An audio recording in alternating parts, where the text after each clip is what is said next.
안녕하십니까, 닥터덕입니다. 오늘 여러분과 함께 나눌 내용은 저희 병원에 내원했던 환자분 케이스를 하나 같이 또 나눌 건데요. 너무나 모범이 되는 케이스이기 때문에 여러분께 꼭 소개를 해주고 싶어서 이렇게 영상을 찍습니다. 기본적으로 이제 우리 병원에 내원하시게 되면은 저희 원내에서 기본적으로 검사하시기 전에 설문지를 먼저 작성을 하고요. 환자분이 어디가 불편한지부터 시작해서 그동안 어떻게 살아왔는지를 자세하게 적는 설문지가 있습니다. 이거 작성하시고 그다음에 검사가 들어가거든요. 그러면서 저하고 상담을 해서 일단은 결과가 나오기 전까지 제가 환자분께 조언을 드리고 식단 조절부터 시작해서 어떻게 하는 게 좋겠습니다라고 안내를 해드립니다. 그리고 이분께 숙제를 주죠. 일주일 동안에 식단을 좀 작성해 오세요. 그리고 일주일 동안에 아침에 일어났을 때 모닝 체온을 체크해 주세요. 이렇게 제가 오다를 내리는데 어떤 분들은 그래도 적당히 잘 적어 오신 분들이 한 반 정도 되고요. 어떤 분들은 거의 관심이 없이 뭐 대충 적어 오시는 분들도 많이 있어요. 근데 이분 같은 경우는 너무나 꼼꼼히 적어 오셔가지고 이 정도로 이렇게 열심히 잘 하시면은 이게 뭐 안 나을 환자가 없겠다라는 생각이 들어서 제가 여러분께 소개를 해드리고 싶어서 이렇게 영상을 찍습니다. 그분 자료를 제가 이쪽에다 띄울 거예요. 그분이 내원하신 거는 10월 28일 날 내원하셨습니다. 내원하셔서 일반 그분이 어떤 문제 때문에 오셨는지 이제 제가 상담을 했는데 기본적으로 그분은 하루에 6시간 정도 수면을 취하셨고요. 식사는 되게 좀 불규칙하셨어요. 대표적으로 저녁에 늦게까지 일을 하시다 보니까 저녁 식사 시간이 항상 늦으셨어요. 그래도 좋은 습관이 하나 있었던 거는 거의 매일 빠짐없이 운동을 1시간 정도를 꼭 하셨어요. 이렇게 운동 하나라도 제대로 하시는 분을 만나기가 쉽지 않은데 이분은 하나는 제대로 하셨기 때문에 이제 운동을 제외한 나머지 라이프 스타일만 좀 잡아드리면 충분히 좋아지실 수 있는 케이스였죠. 그리고 혼자 계시는 경우가 많다 보니까 라면이라든지 국수라든지 이런 면 종류들을 흔하게 잘 접해서 드셨던 경험이 있으셨어요. 그러니까 식단을 제가 조절할 때는 밀가루, 우유, 계란을 일단은 못 먹게 하는데 이분은 제 유튜브를 다 보고 오셨기 때문에 기본적으로 상담 후에는 제가 이제 드시더라도 계란은 아침에 계란, 우유는 하비 프레쉬, 그리고 밀가루는 될 수 있으면 다 제한하시는 쪽으로 안내를 해드렸어요. 과자와 커피 같은 경우도 드시는 횟수가 좀 많았기 때문에 제한하는 쪽으로 안내를 해드렸고요. 오셨을 때 주로 호소하셨던 증상은 항상 머리가 띵하고 만성 피로에 시달리셨다고 표현하셨어요. 충분하게 자고 일어나는데도 불구하고 열심히 운동을 하는데도 불구하고 체중이 잘 빠지지 않고 항상 피로를 호소하셨다 이렇게 말씀하셨어요. 그 전에 혈압이 높다라는 진단을 받으셔서 체크를 하시면 130에서 140대 정도로 나오셨기 때문에 아직까지 약은 안 드셨지만 항상 어느 정도 혈압이 높다라는 것들을 항상 얘기를 들으셨고 혈압약을 복용하는 것들을 권유 받으셨다고 하셨는데 아직까지 복용하고 계시지는 않으셨어요. 그래서 제가 1차적으로 비타민 C를 일단 메가도즈로 시작을 권유했고요. 하루에 9g 정도 물 1.5리터에 타서 먹게끔 제가 지도를 해드렸고 식사하실 때는 흰쌀밥 말고 현미로 해서 가능하시면 현미를 드시려고 노력하시라고 말씀드렸어요. 2주 후에 오셨는데 2주일 동안의 식단을 이제 체크해 오셨거든요. 띄우겠습니다. 보시면 10월 28일 날 내원하신 후에 일일이 다 타이핑을 해서 본인이 드셨던 음식들을 다 적어 오셨는데 바로 그 다음 날부터 시작해서 현미를 시작하셨고요. 그리고 비타민C 메가도즈는 당일부터 시작하셨어요.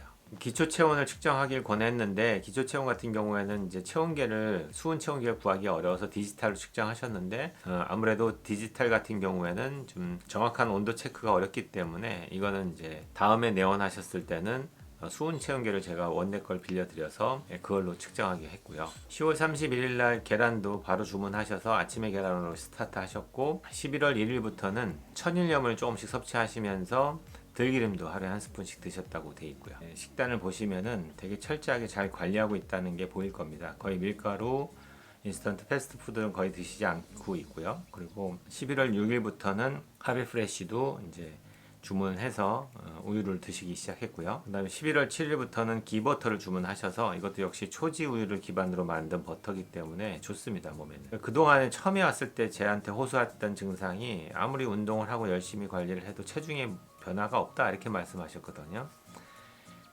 근데 2주 동안에 열심히 관리를 하셨을 때의 체중 감량이 이제 나타나기 시작했어요. 거의 2주 동안에 2kg의 감량이 일어났고요. 그 다음 11월 12일 날짜에서는 비타민C 용량을 12g까지 늘리셨고요. 꾸준한 식단 조절을 하시다 보니까 중간중간마다 이제 예기치 않은 감기라든지 또는 어지럼증이라든지 이런 걸 호소하시긴 하셨지만 그래도 잘 견디셨고, 그 이후에 또 한 주 동안에 1kg의 추가 감량이 일어났습니다. 첫 번째 방문 후에 검사를 하시고 그 다음에 다음 팔로업까지 이분은 이제 거리가 좀 멀어서 3주 정도에 오셨거든요. 3주 동안에 3kg 정도의 감량이 있으셨고요. 그동안의 검사 결과가 나왔습니다. 그래서 그 결과를 가지고 상담을 진행했는데요. 그게 어떠한 문제가 있었는지 기본적으로 이제 이 환자가 좋아질 수밖에 없던 이유와 함께 결과를 같이 보시면 도움이 될 것 같아서 제가 정리해서 여기다 올리겠습니다. 첫 번째, 비타민 D 레벨이 너무 낮았어요. 13.5밖에 안 됐는데요. 제 비타민 D 강의를 보시면 알겠지만 기본적으로 암을 예방하기 위해서는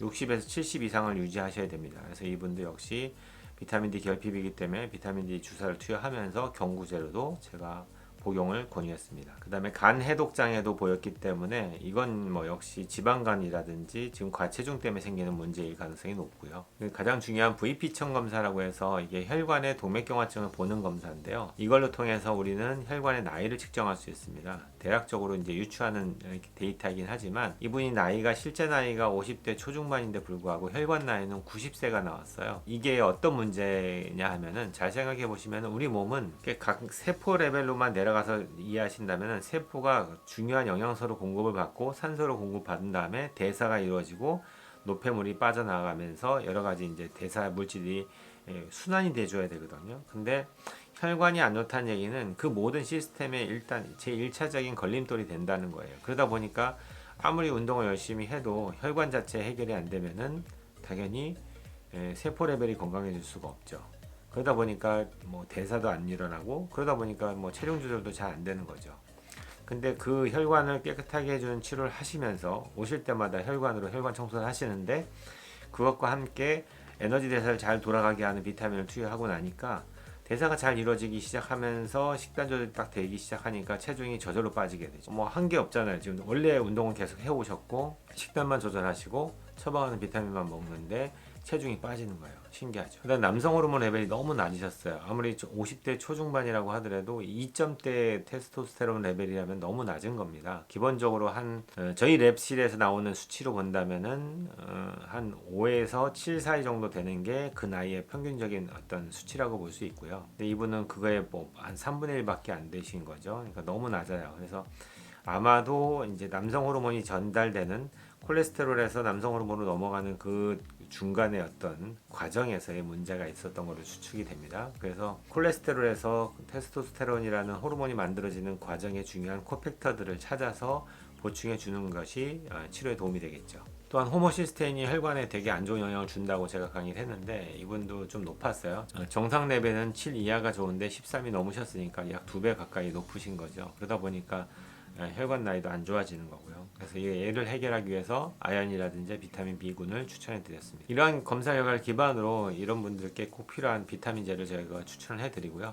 이거 열심히 드시면서 식단 조절 열심히 하시면은 안 좋아지는 게 이상하죠. 혈압도 지금 점점 더 좋아지고 있죠. 평소 혈압이 130에서 140이 넘으셨던 혈압이 지금은 거의 100에서 120 사이를 왔다 갔다 하는 정상 혈압으로 더 바뀌고 있고요. 혈관 나이가 정상화되고 좋아질수록 당연히 혈압도 안정화되겠죠. 아마도 한 10회 정도 치료를 하고 나시면은 VP천 검사에서 90세 이의 혈관 나이가 이제 정상 레벨까지 거의 떨어질 거라고 저는 기대를 합니다. 그러니까 이렇듯이 환자는 도움을 줄 수 있어요. 안내를 해줄 수 있고 좋은 길을 이렇게 지도를 해드릴 수는 있지만 실제 그 길을 가는 거는 환자가 가는 거거든요. 그러니까 이분 같은 경우는 너무나 이제 치료하기가 너무 쉽죠. 우리가 안내를 했을 때 정말 열심히 잘 따라 하시는 환자들, 이런 분들은 걱정할 게 하나도 없어요. 근데 대부분의 환자들은 그 길이 바른 길인지 모르니까 안 가는 것도 있겠고, 일단 살아온 삶이 있다 보니까 고집이 좀 되게 세요. 환자분들께 이걸 드시지 마세요, 이런 건 하지 마세요, 가능하면 이렇게 하세요, 이렇게 얘기하면은 그대로 열심히 하려는 노력보다는 그냥 이것쯤이야 라고 생각하시는 것 같아요. 그러다 보니까 그냥 뭐 여쭤보면은 조금 노력은 했는데 그래도 뭐 가끔씩 이런 것도 먹었어요. 이렇게 얘기하는 경우가 흔하게 있고요. 여러분들께 이 케이스를 보여드리는 이유가 아무리 몸 상태가 안 좋다고 하더라도 본인이 갖고 있는 문제점을 직시를 하고 저희 같은 이제 기능의학자들이 조언하는 그런 삶의 라이프 스타일을 바꾸는 문제에 대해서 정말 열심히 본인 스스로가 노력한다면은 치료는 의사가 하는 게 아니라 본인 스스로가 하는 겁니다. 그래서 저희들이 조언만 해드리는 거고 나머지 모든 것들은 환자분의 노력에 따라서 달라지는 거예요. 여러분들도 이런 모범적인 환자가 되셨으면 하는 마음에서 이 영상을 찍어서 올립니다. 좀 도움이 되셨으면 좋겠고요. 어떤 의사를 만나든 저희 병원은 이제 이런 식으로 치료한다라는 거지만 다른 의사 선생님들도 자기 나름대로의 어떤 주관과 판단과 여러 가지 이제 데이터를 기반으로 환자를 치료할 거예요. 근데 선생님들마다 치료하는 방법이 조금씩 다를 수는 있지만 그래도 그 선생님을 전적으로 믿고 열심히 따라서 하시면 좋아질 수 있어요. 저는 그렇게 믿어요. 근데 같이 비교하지 마시고 어느 선생님이든지 다 제가 볼 땐 장단점이 있어요. 저한테도 장점이 있고 단점이 있고 하듯이. 그래서 그분께 내가 맡길 수 있는 의사분께 열심히 자기 모든 것들을 맡겨서 정말 조언을 얻어서 그 조언대로 열심히 노력하다 보면은 건강은 언제든지 따라올 거라고 저는 믿습니다. 오늘 여기까지 공부하겠습니다. 온 국민이 건강해지는 날까지 닥터덕은 여러분과 함께.